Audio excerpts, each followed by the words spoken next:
Baik, seterusnya Malaysia dan Singapura hari ini memuktamadkan prosedur operasi standard atau SOP untuk memudahkan perjalanan rentas sempadan antara Malaysia dan Singapura melalui inisiatif laluan hijau timbal balik dan pengaturan ulang-alik berkala. Dan untuk laporan lanjut mendapatkan butirannya, kita bersama dengan Wakil Astro Awani Johor, Siti Nur Akila Omar.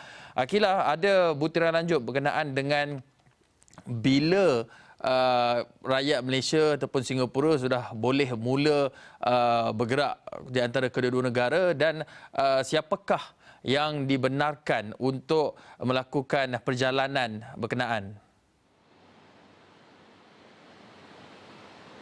Ya Hakim, sebentar tadi, pagi tadi sebenarnya telah berlaku pertemuan secara fizikal buat pertama kali antara Menteri Luar Negeri Datuk Seri Hishamuddin Tun Hussein bersama rakan sejawatnya Dr. Vivian Balakrishnan.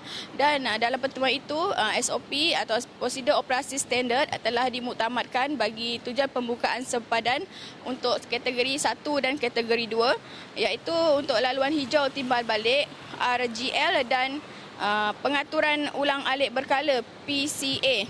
Dan daripada sidang media yang dibuat oleh Datuk Seri Hishamuddin sendiri memberitahu SOP ini akan dibentangkan dalam masa terdekat. Dan untuk makluman juga, sebenarnya RGL ini melibatkan kategori pertama, iaitu ahli perniagaan dan juga pihak-pihak individu yang berurusan melibatkan kedua-dua belah negara. Manakala bagi kategori 2 pula melibatkan rakyat Malaysia yang berada di Singapura, turut rakyat Singapura yang berada di Malaysia juga untuk pulang ke negara masing-masing menerusi syarat dan juga ketetapan yang akan diperincikan dan akan diberitahu kelak nanti.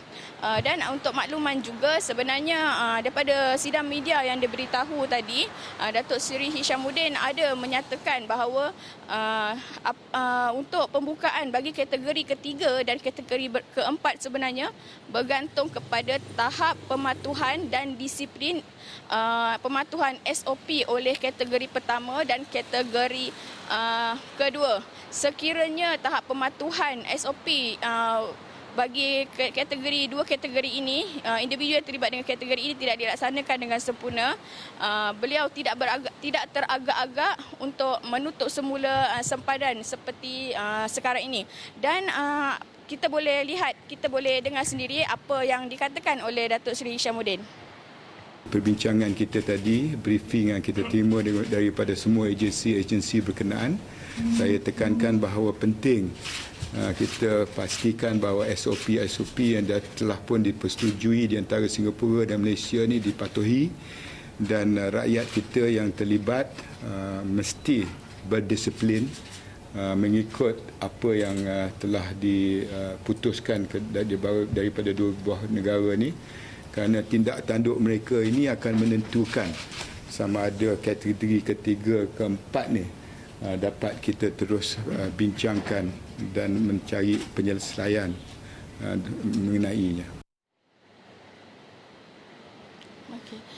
Sebagai makluman awal, di pihak Malaysia sendiri, rakyat Malaysia yang layak memohon untuk kedua-dua skim ini boleh menghantar permohonan mereka ke Jabatan Immigration Malaysia bermula 10 Ogos ini.